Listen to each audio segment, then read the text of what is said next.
Hello, I'm Ranger Shondon, and welcome to Arabia Mountain, a landscape 400 million years in the making. Visitors here can expect to see a bunch of unique natural features, from cascading streams, beautiful meadows and forests, and of course our iconic rock outcrop ecosystem. But it's important to know that while visiting, our steps have impact. And I want to share with you some positive behaviors that you can adopt to make sure that the impact you have while hiking here is a positive one. Our number one rule here while hiking on the mountain is stay on the gray. But what does that mean? Well, if we look closer at the rock, we'll see two major shades of gray here. We have this lighter color of bare granite, and if we look just ahead, we'll see that it shifts to a darker shade, and we'll see lots of green lichen, lots of types of moss and other living organisms creating a biofilm on the rock. This gray has life on top of it, and it can take thousands of years to form. So when we're hiking, we want to stay on the lighter colored bare granite so that we don't harm all of these organisms that took so long to form this biofilm here. While you're hiking out here, you'll come across these pits filled with sand, mud, and even gravel. And on the surface, they may not look like much, but these are actual valuable microhabitats for a variety of threatened and protected plants that are trying to survive the harsh landscape of Arabia Mountain. If you come at other parts of the area, you'll see that these pits are filled with a variety of germinating flowers, succulents, and other types of organisms. So while you're hiking at Arabia Mountain, whether it's bare gravel or if there are plants inside, we want to avoid stepping into the pits at all costs so that we can continue to care for and protect these plants.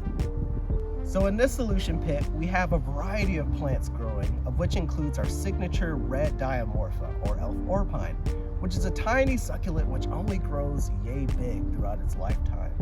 We also have an assortment of moss like our handcap moss, and also a type of moss called rock moss, or grimmia, which is dormant in its black state for most of the year. But in response to rain, you'll see it turns this really nice color of green as it starts to photosynthesize and its cells start to reactivate in response to water. And then once it goes back into the drought season, it turns this black dormant state and continues there until the next rain cycle. So sometimes you'll come across areas where the water has pulled together to form these small puddles or even larger ephemeral ponds like the one I'm standing at now. But just like the dry solution pits, we want to avoid stepping or interacting with these pools as well. These are supporting very valuable aquatic organisms that are hard to find in general on Arabia Mountain. And when we play with them, when we let our dogs play inside of them, we're shedding off harmful chemicals off our bodies and skin that can harm these aquatic life. So here at Arabia Mountain, we say that puddles are not for play.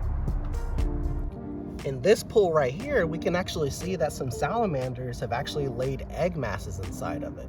From the look of it, I'm guessing that these are probably spotted salamanders emerging from their overwintering burying grounds. They came here to mate after the first rain that happened in February, and eventually these will turn into little larvae and eventually adult salamanders. The last thing I want to mention is that rock art is not allowed at the preserve. This includes rock scraping, chalk, and of course paint. Not only is it disrespectful of the landscape, but it also harms the biofilm of microorganisms which took hundreds of millions of years to form on the rock surface. Thank you for taking some time to review some Leave No Trace principles with me on the mountain. If you'd like to learn more about other things you can do to keep this place protected and safe, feel free to click the link in the description to read our blog post about it. And I look forward to seeing you soon on the mountain. Ranger Shondon from Arabia Mountain signing off.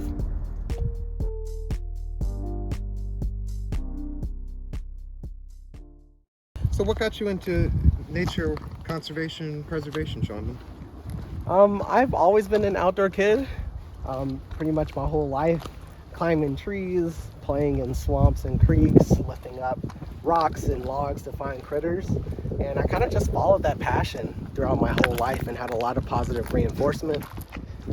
I went to school for conservation biology and kind of learned more about like the structure and foundation of how we actually work as professionals to conserve the natural world.